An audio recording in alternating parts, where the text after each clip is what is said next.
Okay, now we will start. ठीक, तो कल तक हमने बताया था एंजाइम डिसाइजिंग के बारे में, लेकिन कंप्लीट नहीं हुआ था।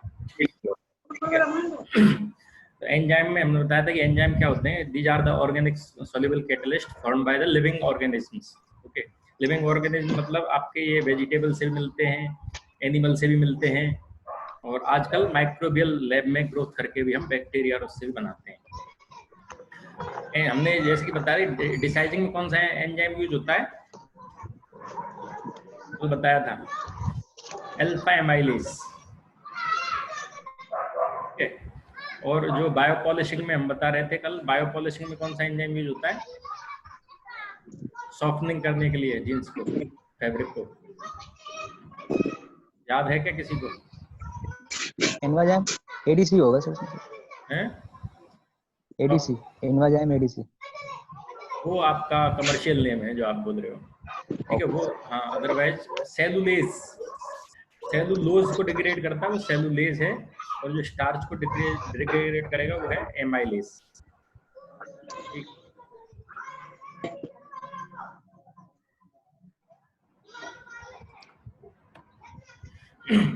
तो ये कंडीशंस दी हुई हैं कुछ कुछ एंजाइमों की, कि जैसे माल्ट एक्सट्रैक्ट एंजाइम है, तो ये हम डिसाइजिंग में 3 से 20 ग्राम पर लीटर तक लेते हैं। इसका टेम्परेचर रेंज है 50 to 60 डिग्री सेंटीग्रेड,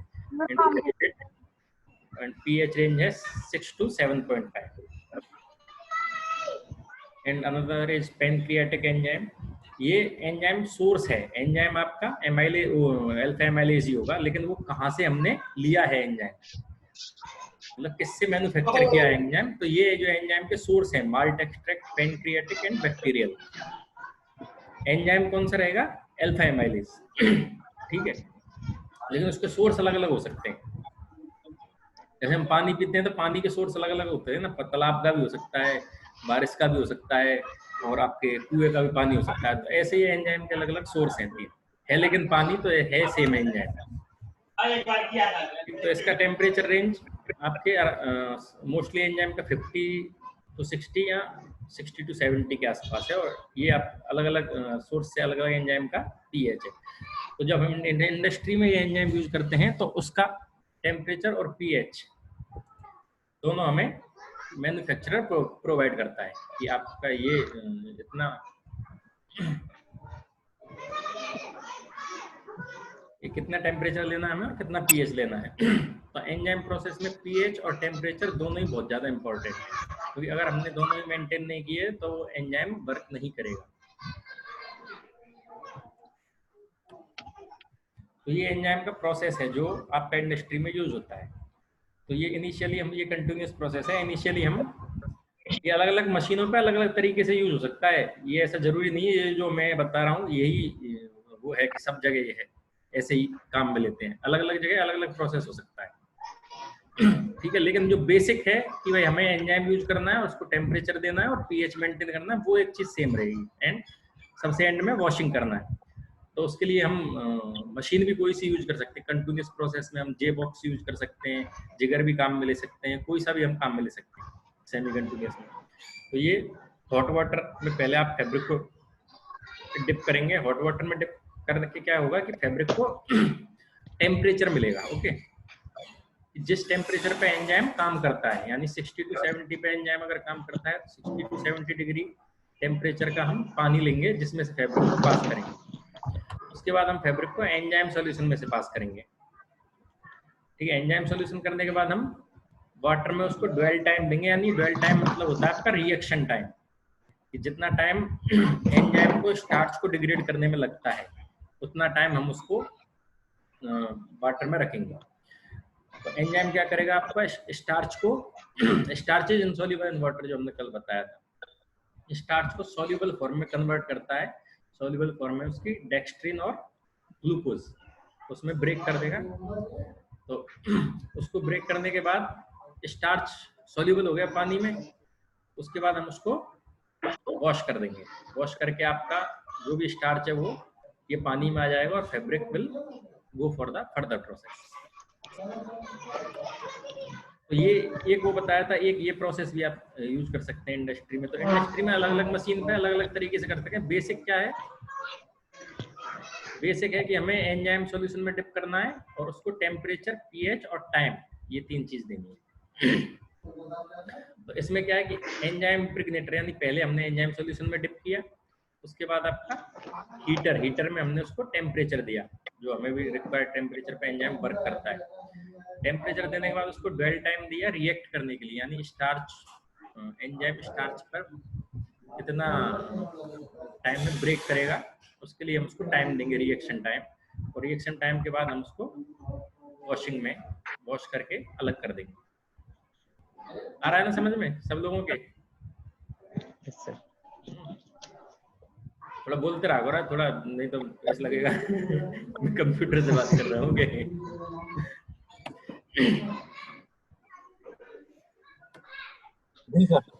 तो इसका एडवांटेज है कि no risk of cellulosic tendering. तो ये रिस्क ऑफ सेलुलोजिक टेंडरिंग किसमें था? एसिड डिसाइजिंग, क्योंकि वहाँ एसिड स्टार्च के साथ साथ सेलुलोज को भी डिग्रेड कर सकता था, लेकिन हमें डिग्रेड क्या करना है? सिर्फ स्टार्च करना है। स्टार्च। हाँ, तो जो एंजाइम है वो सिर्फ स्टार्च पे वर्क करेगा। वो आप कितना भी, जैसे एसिड डिसाइजिंग में क्या था कि अगर हमने बहुत ज्यादा देर तक उसको ट्रीटमेंट छोड़ दिया ऐसे ही बिना वॉश किए, तो कपड़ा ही फटने लग जाएगा थोड़ी देर बाद, जब हम वॉश करेंगे तब वॉशिंग में। लेकिन इसमें ऐसा नहीं है, इसमें आपके कपड़े पे कोई इफेक्ट करेगा ही नहीं एंजाइम। एंजाइम सिर्फ स्टार्च पे ही करेगा, भले ही आपका टाइम ज्यादा हो जाए। ठीक है, हाई एफिशिएंसी होती है, यानी जितना हमें स्टार्च रिमूव करना होता है वो उतना रिमूव हो जाता है। माइल्ड टेम्परेचर वर्क, यानी टेम्परेचर भी में बहुत ज़्यादा नहीं चाहिए होता है, 60 के आसपास काम हो जाता है। लोअर कॉस्ट तो नहीं है, ये जो बोला हुआ है इसमें लोअर कॉस्ट तो नहीं है कंपेरेटिव टू एसिड डिसाइजिंग, इसका कॉस्ट ज़्यादा होता है। ये बात सच है कि नो केमिकल रिक्वायरमेंट, और कुछ केमिकल हम इसमें डालते नहीं है, सिर्फ आप एंजाइम डालोगे। तो एंजाइम को हम केमिकल नहीं मानते, एंजाइम है माइक्रोब्स। ठीक है, तो ये केमिकल नहीं है, तो ये आपको एनवायरनमेंट को हार्म नहीं करता है, तो इसलिए लेस वाटर पॉल्यूशन। डिसएडवांटेज क्या है इसका कि condition of temperature and pH are to be strictly maintained. ये मैंने कल भी बताया था कि टेम्परेचर और पीएच अगर आपने मेंटेन नहीं किया तो it will not work at all, बिल्कुल ही नहीं करेगा वो।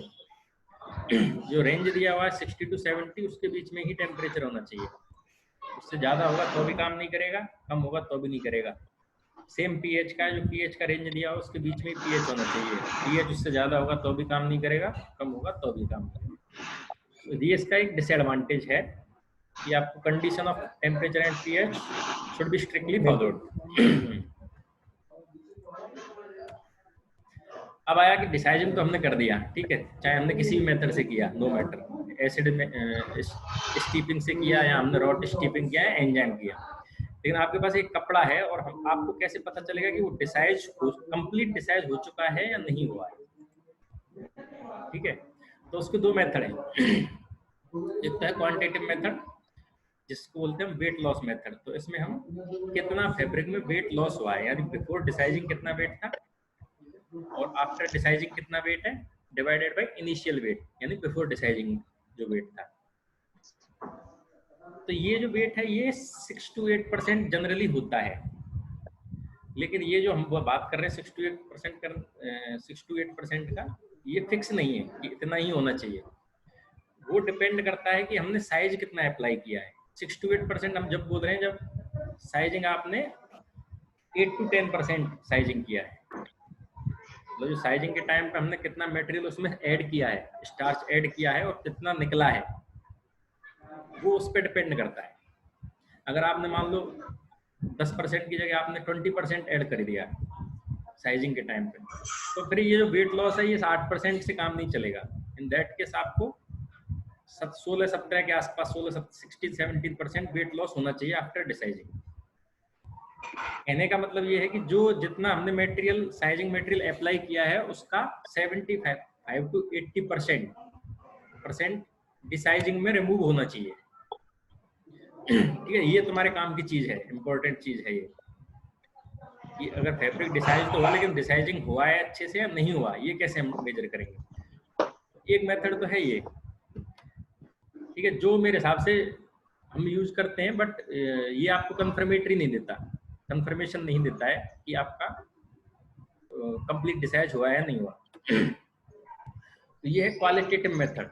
आयोडीन टेस्ट जो होता है ये है सबसे इम्पोर्टेंट टेस्ट। आप लोगों ने ऐड देखा है, टीवी में ऐड आता है नमक का, जिसमें हमारे नमक में आयोडीन है या नहीं है वो बताते हैं कि ये वॉयलेट कलर आ गया और ये वाइट कलर रह गया। आयोडीन है तो वॉयलेट कलर आ जाएगा, अब और उसमें आयोडीन नहीं है तो वाइट कलर आ जाएगा। ये ऐड आता है टीवी में, टाटा नमक या किसी का। देखा है क्या किसी ने? देखा है किसी ने? वही फंडा यहाँ है। वो नमक में कैसे टेस्ट करते हैं कि नमक में आयोडीन है तो उस पर स्टार्च सॉल्यूशन डालेंगे। अगर स्टार्च सॉल्यूशन डालेंगे तो स्टार्च सॉल्यूशन और आयोडीन मिक्स होके ब्लू कलर देते हैं, डार्क ब्लू और वायलेट कलर। तो आपको नमक में मान लो आयोडीन है या नहीं है ये चेक करना है ना, तो कैसे चेक करोगे? स्टार्च सॉल्यूशन लेके और नमक पे डाल के देखो, अगर ब्लू कलर आता है या वायलेट कलर आता है तो उसमें आयोडीन है। अब साइजिंग डिसाइजिंग हुआ है नहीं हुआ है ये जो चेक करने के लिए हम रिवर्स करते हैं। रिवर्स मतलब डिसाइजिंग में हम क्या रिमूव कर रहे हैं? स्टार्च। स्टार्च हमने रिमूव किया। अब फैब्रिक पर स्टार्च प्रेजेंट है या नहीं है, ठीक है, फैब्रिक पर स्टार्च प्रेजेंट है या नहीं है ये चेक करने के लिए हम क्या करेंगे? आयोडीन डालेंगे। हाँ, ये देखने हम आयोडीन सॉल्यूशन डालेंगे। दे दिए थे, लैपटॉप था ना मेरे पास, तो उसके लिए हम आयोडीन सॉल्यूशन लेंगे और स्टार्च वो फैब्रिक पर डालेंगे। फैब्रिक पर डालेंगे तो अगर डार्क ब्लू कलर आया, डार्क ब्लू या वायलेट कलर आया, इसका मतलब फैब्रिक पर स्टार्च प्रेजेंट है और आपका डिसाइज अच्छे से नहीं हुआ है। क्योंकि डिसाइजिंग का हमारा पर्पज क्या है? फैब्रिक पे जो स्टार्च है उसको रिमूव करना, ठीक है। लेकिन अगर वायलेट या डार्क ब्लू कलर नहीं आया, कलर बहुत ही लाइट आया है, तो इसका मतलब है कि फैब्रिक डिसाइज आपका अच्छे से हुआ है। ये सिंपल टेस्ट है। एक कपड़ा लिया, उस पर आयोडीन ड्रॉप होता है, आयोडीन सॉल्यूशन बना के रखो, उसका एक ड्रॉप डाल के देखो, अगर आपका डार्क ब्लू या ब्लू वायलेट कलर आ रहा है मतलब आपका डिसाइज अच्छे से नहीं हुआ है, कंप्लीट डिसाइजिंग नहीं हुआ है। और अगर आपका कलर वाइट या येलो के आसपास आ रहा है, वाइट या येलो के आसपास आ रहा है, हाँ बोलिए। सबसे बेकार वित्त मंत्री है सर ये जो टैगवा का सॉल्यूशन होता है और आयोडीन सॉल्यूशन सेम होता है? हाँ हाँ, टैगवा सॉल्यूशन मतलब इस बोलने का मतलब ये नहीं होता ये तुम अच्छा बोल रहे हो। टैगवा सॉल्यूशन आयोडीन सॉल्यूशन को भी बोलते हैं। दोनों सेम होता है सर? हाँ हाँ, आयोडीन सॉल्यूशन को भी बोलते हैं टैगवा सॉल्यूशन। तो जो कलर है उसके बेस पे हम उसको रेटिंग देते हैं, ठीक। वो तो सर, बट सर ये एक बार बनाने का बनाते हुए काफी टाइम हो गया सर। जब वो बनाते कैसे हैं वो बताता हूँ, है इसमें आगे, ठीक है। इसमें क्या है, आप पोटेशियम आयोडाइड लोगे, ठीक है, 10 ग्राम पोटेशियम आयोडाइड लिया और 100 ml पानी लिया, ठीक, और उसमें 0.6358 ग्राम आयोडीन, ये सब मिला के आप उसको स्टिर और शेक कर लोगे, ठीक है। Then okay sir.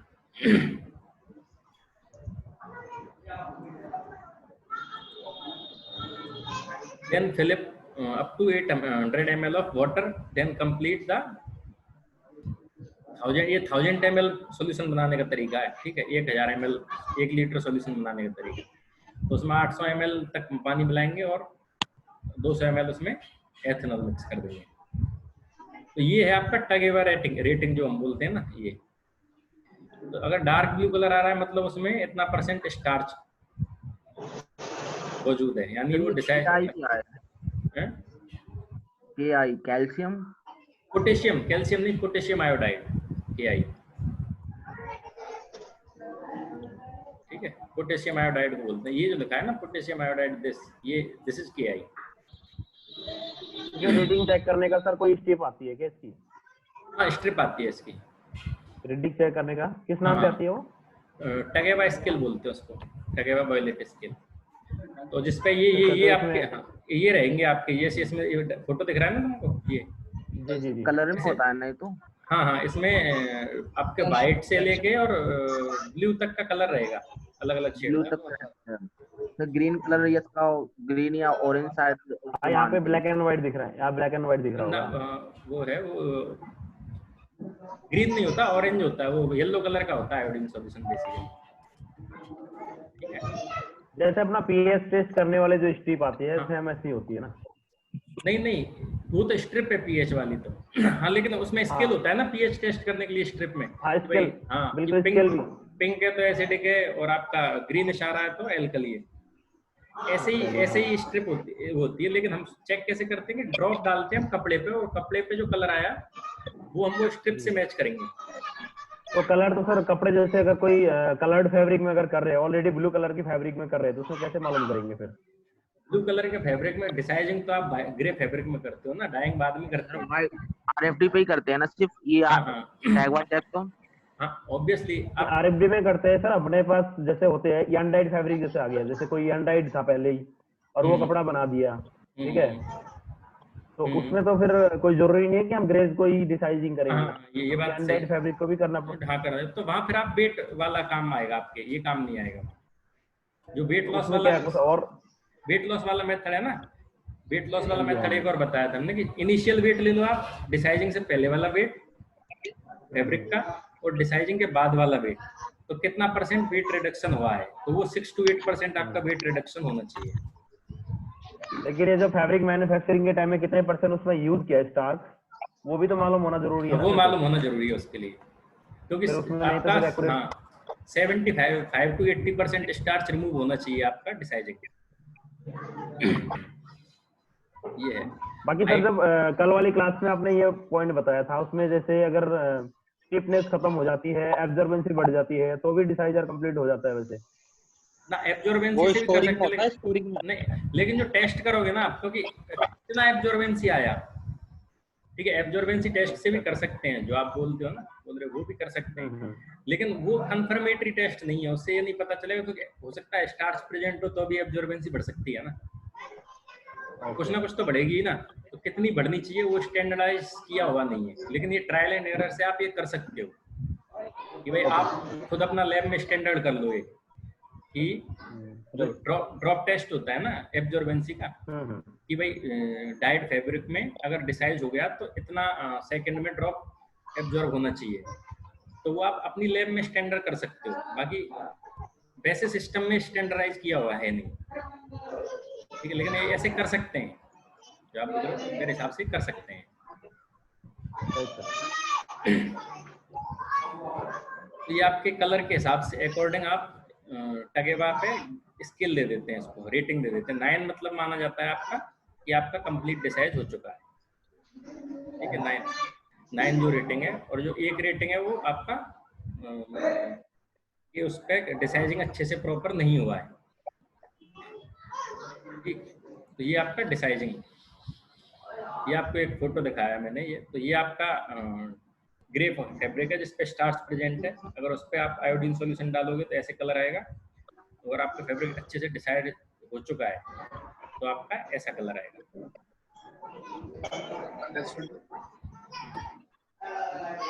ठीक है, डिसाइजिंग के बाद नेक्स्ट है आपका scouring. After deciding, the cloth is free from added impurities that has been added in the before the weaving process. दिशत के भी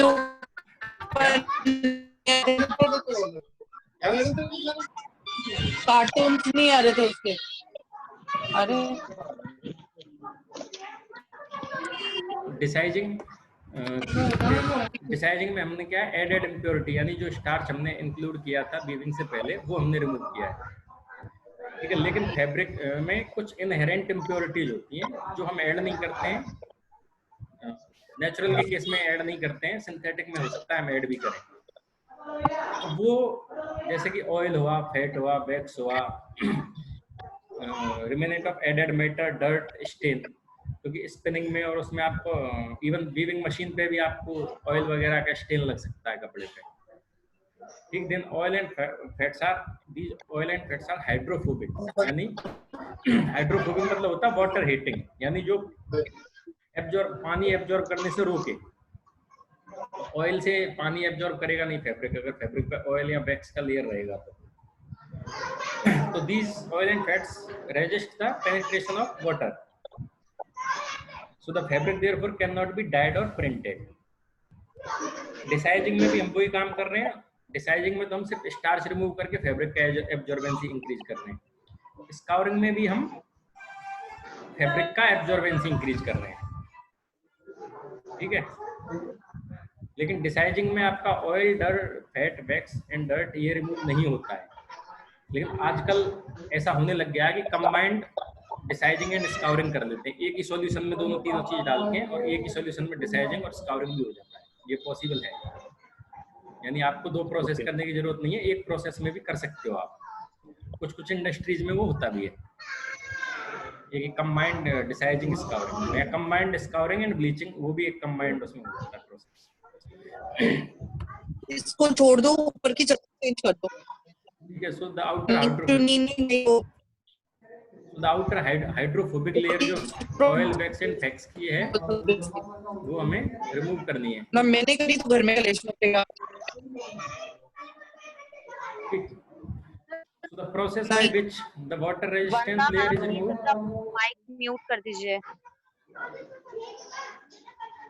the process by which that water resistance oil, wax and fats layer is removed is called scouring. Scouring को एक general term है industry में, कीयरिंग भी बोलते हैं। सुना है क्या कीयरिंग?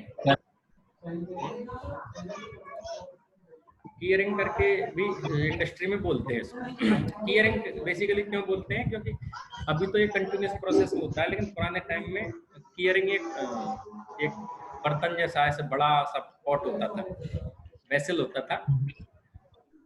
It is basically pressure cooker जैसे होता है, उस प्रिंसिपल पे काम करता था वो।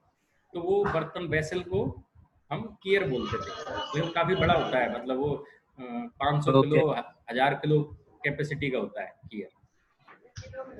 500 किलो मतलब मिनिमम माना जाता है, 1000 किलो का भी हो सकता है, 1000 किलो का एवरेज हम स्टैंडर्ड मानते हैं। ऐसे दिखता है, वो हम दिखाएंगे। तो स्काउरिंग के ऑब्जेक्ट क्या है? To remove the natural as well as added impurities, ठीक है। अब इसमें एडेड इम्प्योरिटीज हम क्यों बोल रहे हैं? क्योंकि सिंथेटिक फाइबर जो रहता है उसमें हम ऑयल और वैक्स ऐड भी करते हैं। सिंथेटिक फाइबर में हम ऑयल ऐड करते हैं कई बार। कहाँ? स्पिनिंग में ऑयल ऐड करते हैं हम सिंथेटिक फाइबर में। आप लोगों को शायद ये नहीं पता होगा। जैसे पॉलिस्टर है ना, पॉलिस्टर का अगर आप यार्न बनाओगे ना, तो उसमें पहले ऑयल स्प्रे करते हैं, उस पर स्पिनिंग ऑयल बोलते हैं उसको, ताकि वहाँ वो फ्रिक्शन खा के इलेक्ट्रिसिटी चार्ज जनरेट नहीं हो। तो वो ऑयल भी हमें यहाँ तो वो ऑयल भी हमें स्काउरिंग में रिमूव करना होता है। That is added impurities. Cotton के केस में भी हो सकता में तो नेचुरली इम्प्योरिटीज होता है जो स्काउरिंग में वो होता है। So object of scouring is to remove the natural as well as added impurities of essentially hydrophobic character as completely as possible। यानी जो भी हाइड्रोफोबिक प्रॉपर्टी के लिए रिस्पॉन्सिबल मैटर है उनको रिमूव करना और उसकी एब्जॉर्बेंसी इंक्रीज करना। So to make the wood suitable for removing the natural coloring material of cotton during the subsequent bleaching operation। मतलब ये है कि मेन हमारा यहाँ पर्पस क्या है कि उसका एब्जॉर्बेंसी इंक्रीज करें ताकि वो आगे वाला प्रोसेस ब्लीचिंग ठीक से हो सके।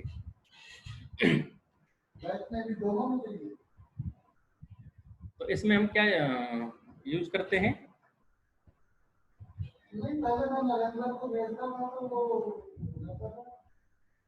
Hello, can you hear me? हाँ जी सर। हाँ ठीक है।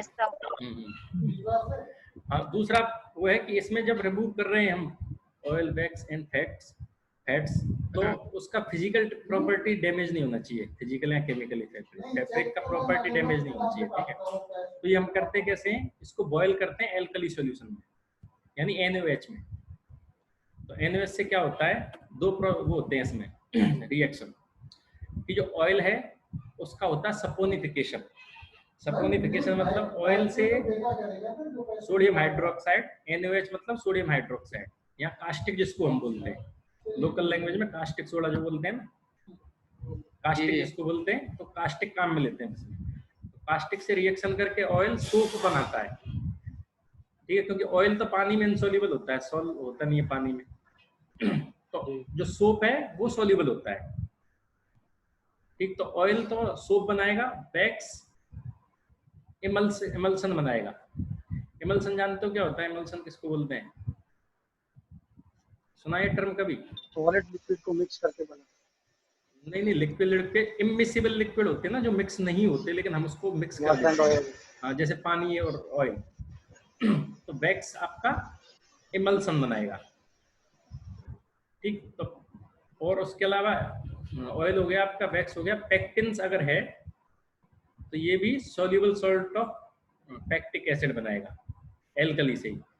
डस्ट एंड डर्ट है वो सस्पेंशन जानते हो क्या होता है?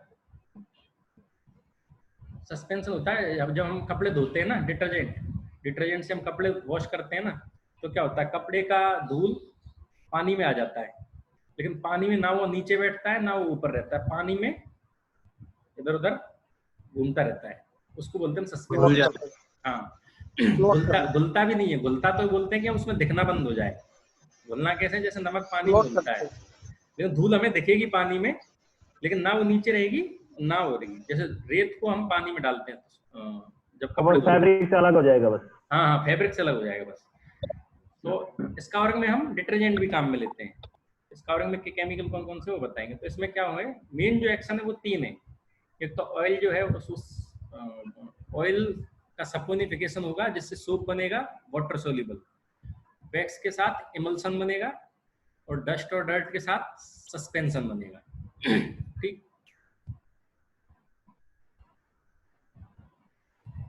ये तो चलो वो है। हाँ, ये आया मेन आपका चीज। तो इसमें केमिकल कौन कौन से हम काम में लेते हैं। तो एक तो है आपका एल्कली में आपका NaOH यानी सोडियम हाइड्रोक्साइड, और Na2CO3, इसको बोलते हैं सोडियम कार्बोनेट या सोडा। कास्टिक सोडा या सोडा? कास्टिक तो NaOH को बोलते हैं, कास्टिक सोडा, ठीक है। Na2CO3 को बोलते हैं हम सोडा एस, ठीक है, सोडा एस।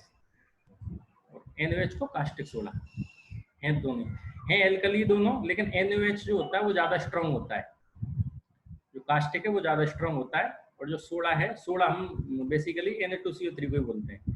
तो कास्टिक ज्यादा स्ट्रॉन्ग होता है और ये थोड़ा माइल्ड होता है। तो इनमें से कोई सा भी काम ले सकते हैं हम, लेकिन ज्यादातर हम कास्टिक ही काम में लेते हैं, सोडियम हाइड्रोक्साइड NaOH जो है वो।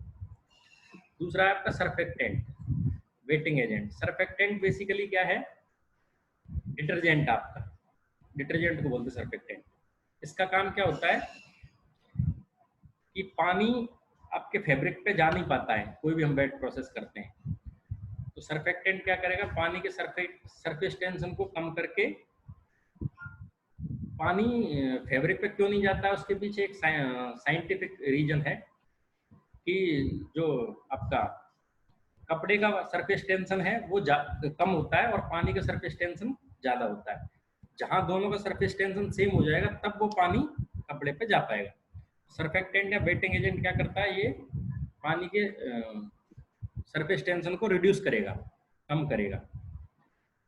बट लोकल लैंग्वेज में, देसी भाषा में हम वेटिंग एजेंट या सर्फेक्टेंट समझें तो ये है आपका डिटर्जेंट पाउडर, ठीक है। डिटर्जेंट पाउडर क्या करेगा, आपका ऑयल, डस्ट एंड डर्ट को भी रिमूव करेगा और उसको इजीली आपका जो केमिकल इजीली फैब्रिक में पेनेट्रेट कर पाएगा, ठीक। चिलेटिंग एजेंट है आपका, सिक्वेस्टरिंग एजेंट और चिलेटिंग एजेंट, ये हम जनरली काम में लेते हैं सॉफ्टनिंग के लिए, मतलब पानी वाटर सॉफ्टनिंग के लिए। बट ये जरूरी नहीं है कि हम डालें। अगर आपका पानी ऑलरेडी ट्रीटेड वाटर आपने लिया है तो आपको ये डालने की जरूरत नहीं है। तो दो मेन केमिकल क्या है इसमें, एल्कली और सर्फेक्टेंट, ठीक है।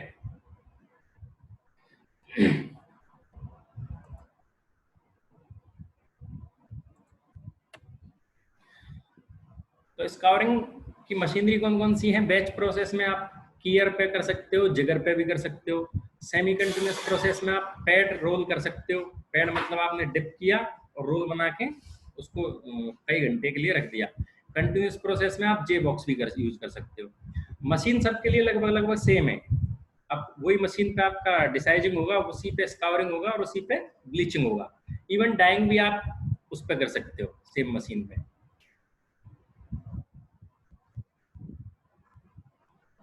हेलो, हाँ जी सर। हाँ सुन रहे हो ना? ठीक। जी सर। हाँ, तो मशीन क्या है, लगभग लगभग सेम है हर प्रोसेस के लिए।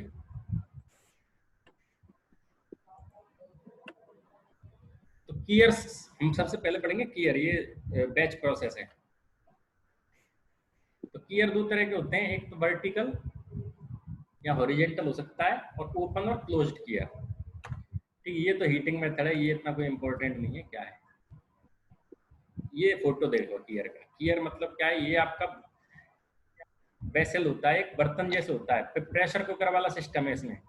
इसमें क्या है कि यहाँ से पानी स्प्रे होगा। ठीक है, आपने कास्टिक का सॉल्यूशन यहाँ से फीड कर दिया, यहाँ से हम फीड करेंगे। ये हीट एक्सचेंजर है, यहाँ से यहाँ वो हीट होगा।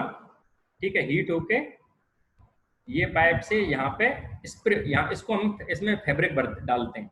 ठीक है, तो फैब्रिक डालते टाइम ये ध्यान रखो कि अगर हमारा 1000 किलो का ये कीयर है तो इसमें मिनिमम 500 केजी होना चाहिए। ठीक है, मिनिमम 500 केजी और मैक्सिमम 800 केजी फैब्रिक आप इसमें डाल सकते हो। 1000 किलो का कैपेसिटी है तो, यानी वो आधा कम से कम भरा होना चाहिए, और मैक्सिमम आप उसको 80% तक भर सकते हो। ठीक है, यानी 1000 केजी का कीयर है तो कम से कम 500 किलो कपड़ा, और ज्यादा से ज्यादा आप 800 किलो, 750 800 किलो कपड़ा उसमें भर सकते हो। तो इसमें कपड़ा भर दिया आपने, यहाँ से कास्टिक सॉल्यूशन डाला, कास्टिक सॉल्यूशन और आपका डिटर्जेंट पाउडर दोनों मिक्स करके पानी में डाला। यहाँ टेम्परेचर से वो गर्म होगा, गर्म होके वो यहाँ से स्प्रे होगा। ठीक है, ये दो जगह से स्प्रे होगा कपड़े पे, कपड़ा इसमें भरा है, स्प्रे होके वो कपड़े पे गिरेगा, गिर के कहाँ जाएगा वो, नीचे। ये परफोरेशन है, तो कपड़ा तो आपका यहाँ रहेगा, वो पानी आपका नीचे इसमें से यहाँ निकलेगा। यहाँ निकलने के बाद क्या होगा, वापस रिसर्कुलेट होगा ये, यहाँ से फिर से हीट एक्सचेंजर में जाएगा, यानी फिर से यहाँ हम टेम्परेचर देंगे उसको और फिर से स्प्रे करेंगे। तो ये कंटिन्यूसली चलता रहता है 5-6 घंटे। समझ में आया कि? जी सर। हाँ, मतलब बर्तन है, नीचे उसमें जाली लगी हुई है। ठीक, ऊपर से हम गर्म पानी स्प्रे कर रहे हैं उस पर, नीचे जो पानी इकट्ठा हो रहा है, कपड़े में गिरेगा पानी, कपड़ा गीला होगा, नीचे जो पानी इकट्ठा होता जाएगा उसको वापस गर्म कर रहे हैं। हाँ, वापस हीट कर रहे हैं और वापस स्प्रे कर रहे हैं। तो ऐसे ही सर्कुलेशन चलता रहेगा कई घंटे तक। सर ये सॉफ्ट फ्लो की तरह है ना, कुछ लग रहा है सर? नहीं, सॉफ्ट फ्लो में तो क्या है, कपड़ा मूव करता है, इसमें कपड़ा मूव नहीं करता। हाँ, इसमें भर देते हैं हम, प्रेशर कुकर जैसे मानो तुम्हें। ठीक है सर, इसमें लिक्विड रेशियो क्या रहती है? लिकर रेशियो डिप होना चाहिए, मतलब ऐसा कुछ फिक्स नहीं है कि लिकर रेशियो आप 1:30 भी रख सकते हो, इसमें ज्यादा रखना होता है आपको लिकर रेशियो। मतलब पानी आपका डिप होना चाहिए, जो कपड़ा जो पूरा है आपका।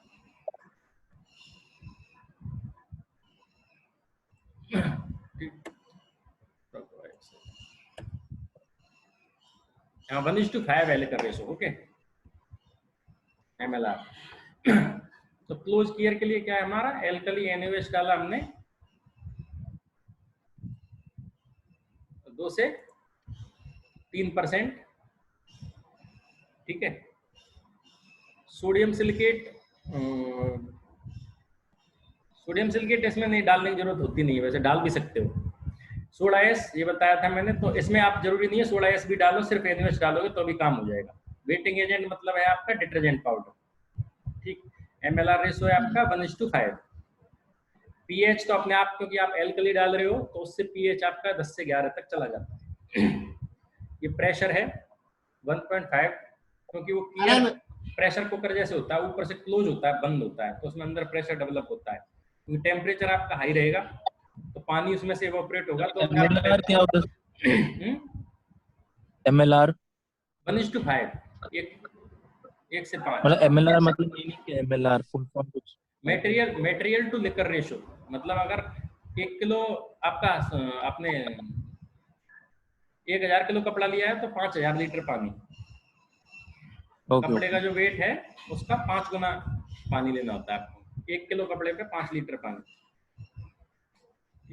टाइम आपका 6 to 12 आवर्स। तो टेम्परेचर आपका बॉइलिंग रखते हैं, लेकिन वो प्रेशर कुकर क्योंकि ऊपर से बंद होता है प्रेशर कुकर जैसे, तो उसका टेम्परेचर अपने आप आपका 1:30 तक पहुंच जाता है। तो कैपेसिटी ऑफ कियर कितनी होती है? 1 से 3 टन, यानी 1000 किलो से 3000 केजी तक का आता है। बाकी ये तो उसका कंस्ट्रक्शन बताया है, स्टील प्लेट होता है और ये सब होता है। तो प्रिकॉशन क्या है कि ये 80% तक आपका फिल होना चाहिए जो कैपेसिटी है, यानी 1 टन का 1000 किलो का गियर है तो उसमें 800 केजी या 500 केजी से और 800 केजी के बीच में आप कपड़ा डाल सकते हो। दूसरा है कि रिमूवल ऑफ एयर होना चाहिए। तो रिमूवल ऑफ एयर तो आप उसको गर्म करते हो तो उसमें कुकर में सीटी होती है, ऐसे इसमें भी वेंट होता है, तो उससे अपने आप एयर निकल जाती है।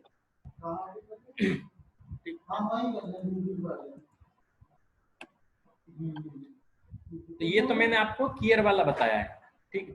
नॉर्मल प्रोसेस है आपका पैड रोल। उसमें भी क्या करेंगे हम कि हाई टेम्परेचर पे ये केमिकल सॉल्यूशन लेके पैड कर दिया, पैड करके उसको रोल करने के लिए रख देंगे और फिर आप उसको वॉश करोगे। और इसमें ये प्रोसेस के बाद एक और प्रोसेस होती है, तो कपड़े का पीएच कितना हो जाएगा? 10 से 11 हो जाता है। तो आपने कवरिंग आपका कंप्लीट हो गया, फैब्रिक को वॉश किया, फिर भी उसमें एल्कली रहता है, तो उसको हम न्यूट्रलाइज करते हैं। न्यूट्रलाइज करने के लिए हम क्या करेंगे? एसिटिक एसिड डाल के न्यूट्रलाइज कर देते हैं। लेकिन अगर आप उसको तुरंत की तुरंत अगर आप उसको ब्लीचिंग कर रहे हो, जस्ट कवरिंग के जस्ट बाद ब्लीचिंग कर रहे हो, तो न्यूट्रलाइजेशन की जरूरत नहीं है। क्यों नहीं है? क्योंकि ब्लीचिंग में भी हमें 10 से 11 पीएच चाहिए होता है। ठीक है, ओके। हाँ, तो आप न्यूट्रलाइज कर रहे हो, फिर ब्लीचिंग में फिर से पीएच मेंटेन करने के लिए NaOH डालोगे तो ज़्यादा केमिकल लगेगा।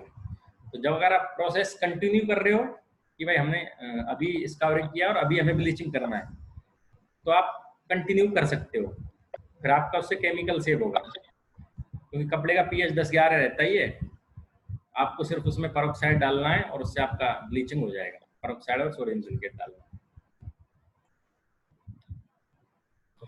इसका टेस्टिंग कैसे करते हैं? तो इसका टेस्टिंग होता है एब्जॉर्बेंसी टेस्ट। ठीक है, तो एब्जॉर्बेंसी टेस्ट के लिए क्या करेंगे कि 2.5 सेंटीमीटर की हाइट से कंडीशनड फैब्रिक सैंपल लेंगे हम।